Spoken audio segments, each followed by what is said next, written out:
So the way I would normally come up with my videos in the past was that I would take questions from the comments and turn them into drafts until I would have to put a video up for the algorithm. Well, when TikTok took away my account, they also took away all of my drafts. So if y'all have any questions, post them below in this video and I will definitely answer them because I had some really good questions in my drafts and now they're gone and I'm kind of sad.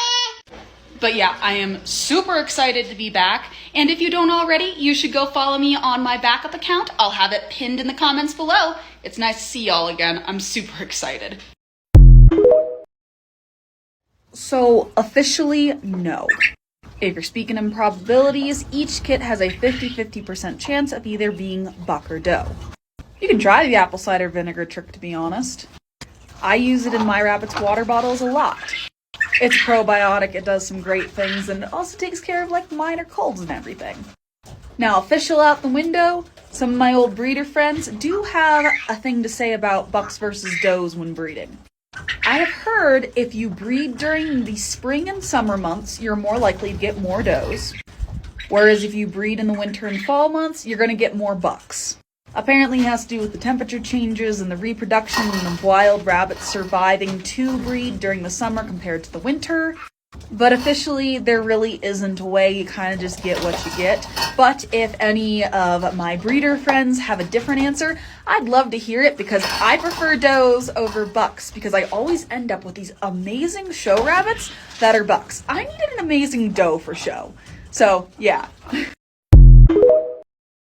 Getting ready to make more brooders where I take my plastic totes, I cut a hole in the top right here, put a grating in so that I have lids for my quail brooders, right? And I just couldn't cut through the top of the lid with my scissors, right? So I did what any sane person does. I lit it on fire so it would melt. It's 3 a.m. and I was unfortunately right on something. Our champagne doe, despite being an experienced mother, decided it would be a great idea to have her babies on the wire. So a while back, I posted a video on how to revive baby kits using a warm water bath and bags, and I have successfully revived one, thank goodness. I'm going with the cliche of naming him Lucky. But if that baby does survive through the night, I will foster him in on a Californian doe so that he has a litter to sleep with and he's not a singleton. And probably here in the afternoon, I will rebreed Belle to Moose, and she is going to try to have more babies, but hopefully this time she doesn't have them on the wire. And if need be, I will bring her butt into the house to have them. I do not care. She had a nest. It was huge. She tried nesting in the corner. So we put the box in the corner she was nesting in, and she decided to go, screw you, I'm having them on the wire anyway. I've been up all night and my dumb self fell asleep watching TV, and I did not get out there in time. And I am very upset.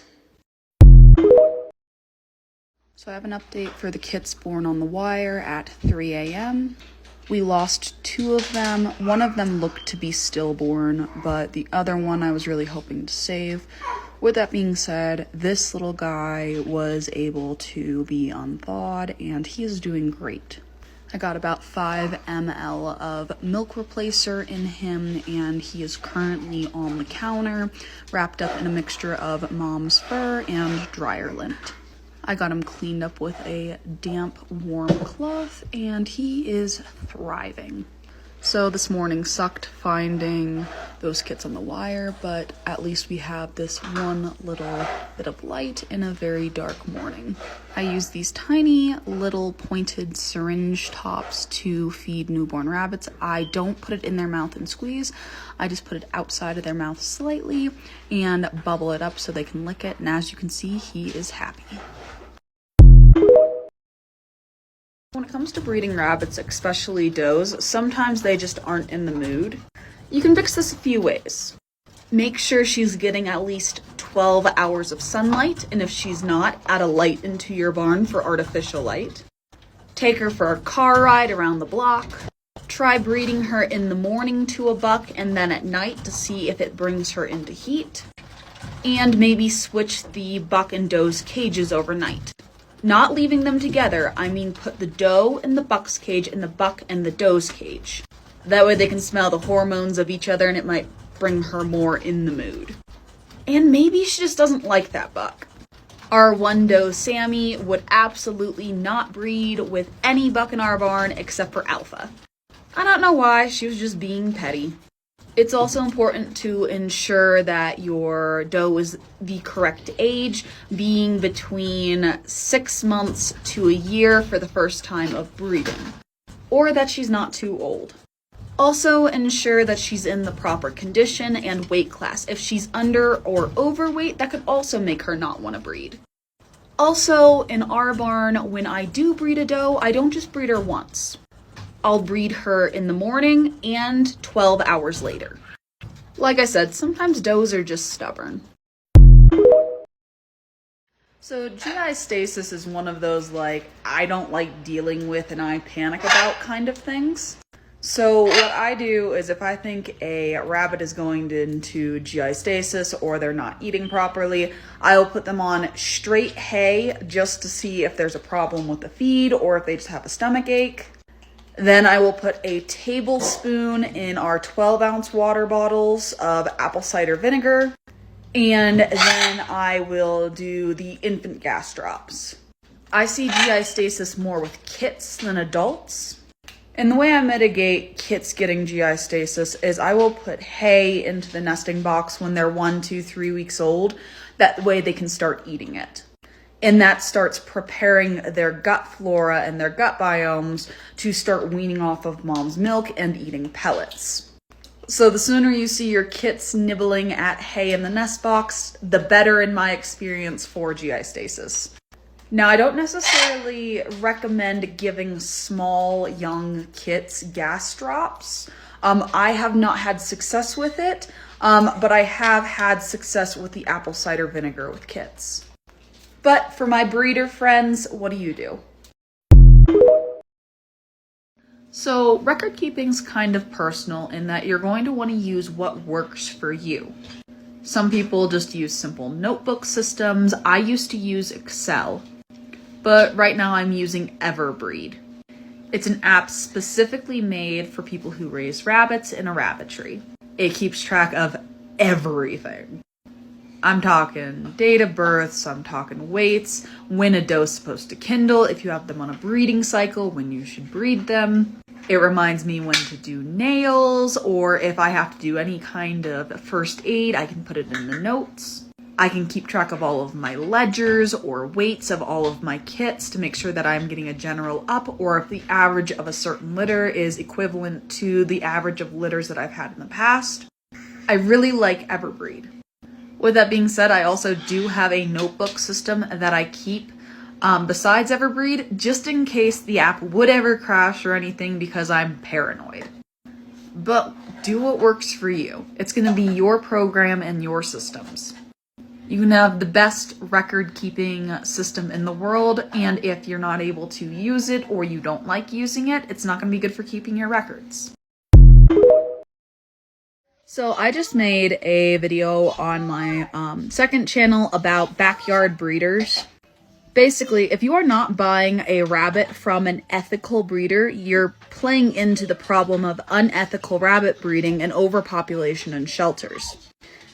Accidental litters, it doesn't matter if it's 1, 2, 5, 7. Accidental litters equate to the person being a backyard breeder. They aren't breeding to a standard. They aren't breeding for a purpose. They are adding to the overpopulation of rabbits. A lot of times these backyard breeders are breeding crap for a simple profit. If you know anything about a good rabbitry, it's that we don't make money. All the money that we get off of any of our sales goes right back into the business. Not to mention we have contracts with all of our sales. We breed for a purpose, be it the standard of perfection for showing or for meat. All rabbits come from a breeder. The question is, are they ethical, unethical, or some kind of mill? That includes your rescue rabbits.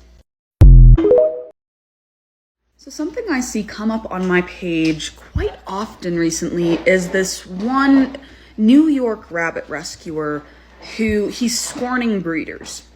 He's scorning breeders because he doesn't think it's right that they cull. But not only that, he scorns rabbit groups like the ARBA because they encourage culling. If you don't know, culling, depending on soft or hard, soft culling means to remove the rabbit from your breeding program. Hard cull means to the rabbit. Most breeders, including myself, eat them. So do my dogs. I also tan the hides. Nothing goes to waste. But if you are breeding rabbits and you want to do it the right way, you are going to have to understand that at some point you're going to have to cull your animals. And there are a few reasons behind this. First off, it's a great source of food, especially in the times we are in now. It's a great way to feed your family. Second, sometimes you're not going to get a rabbit to standard, and it is not right to try to push that rabbit off to a 4-H'er or an FFA'er and say, oh, it's going to be a great show rabbit. If you are a new breeder and you are pushing non-SOP rabbits off on my 4-H'ers, we're going to have a conversation. And it's not going to be a nice one. You are scamming children. It's one of my biggest pet peeves. The other option is you see a lot of people, they'll push their bad stock off on pet people. This is perpetuating the problems in shelters, and you're also giving people bad quality stock. And unfortunately, if you are getting into rabbit breeding and you don't know what you're doing, you probably got bad stock to start off with. And it's nothing against you, it's just, it happens. But you're breeding those two bad stock together to get even more bad stock, and now you're selling that bad stock to other people.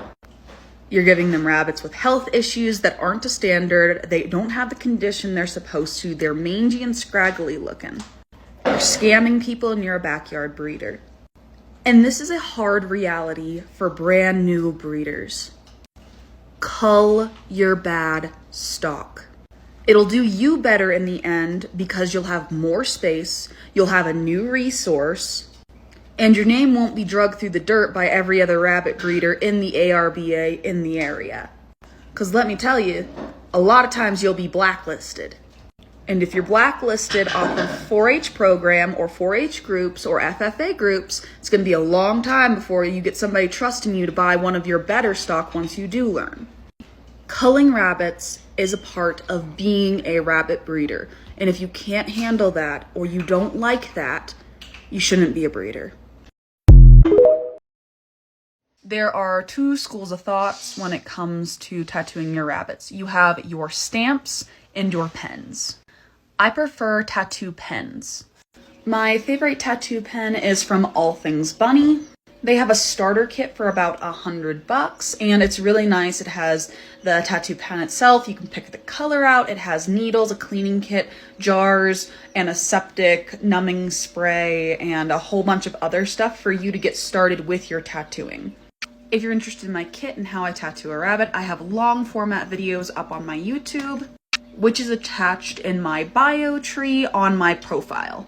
But I find the best way to tattoo a rabbit is to wrap them in a towel when they are about 16 to 20 weeks where their cartilage is fully formed, and just go for it. But if you want a step-by-step, I have it's a 4-minute long video over on the YouTubes, and you should definitely check it out. Culling is not needed in breeding. Okay, explain it to me. How is it not needed? If I'm wrong, go ahead and correct me. But first, answer a few things logistically and tell me if it's ethical. Because otherwise you're a part of the problem. Alright, you don't believe in culling, so you probably don't believe in meat rabbits. So let's say you're raising some kind of mini pet adorableness. They carry the dwarf or peanut gene. Eventually you're going to get an animal that is not viable to life. It's going to be cruel and unusual to just let it live and to basically expire on its own. It's slowly going to starve to death or waste away. Are you saying you're not going to cull that animal out of mercy? You're just going to let nature take its course even though it's terminal. Or I have another one for you. Let's say every single time you breed your rabbit, you get 10 kits. Out of those 10 kits, one is a show rabbit. It's spectacular. Okay, you have 9 kits left. Out of those 9, 2 are brood quality or pet quality, so you can easily sell or get rid of them. That's 3 out of your litter gone. You have 7 left. Are you going to keep them? Do you have room to keep 7 non-useful subpar rabbits every time you breed a pair? Probably not, to be honest. So what are you going to do? Are you going to sell problem stock into the community and make it somebody else's problem? Are you going to give somebody else an animal that's probably going to have health problems later on because it's subpar stock? Because you don't want to do the right thing and cull it, right? Oh, obviously you're just going to add to the overpopulation in shelters and just give it to them. Are you understanding my point yet? Because by not culling, you're being unethical. You're either being unethical to the rabbits or you're being unethical to the people you're giving those rabbits to. You're a part of the problem. Or you're not willing to get a rabbit from a breeder who culls, then you're probably either getting it from a backyard breeder or a mill. Or if you're even getting from the shelter, you're basically getting a rabbit from a backyard breeder who doesn't care about where their stock ends up. I'm not saying don't support your local animal shelter, but I'm just saying if you look at the circle, ethical breeders don't allow their animals to end up in the shelter. They have contracts getting the rabbit back. Culling is needed to be ethical. That's the point blank about it. But do tell me what your solution is.